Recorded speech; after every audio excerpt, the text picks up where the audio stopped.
Oke guys, kita akan unboxing isi dari ember berkah Maulid. Buka.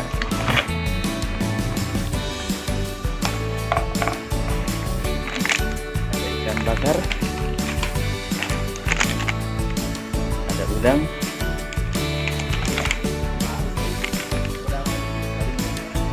ada ikan,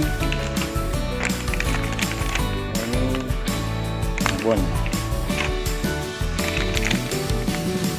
Ini apa namanya? Ya kue ini, nggak tahu apa namanya.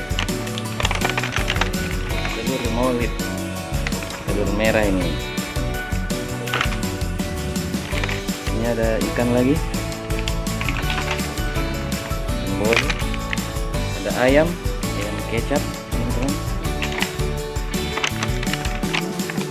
Ini nasi asin kuning ini teman-teman. Ayo, ada sembako nih, Indomie,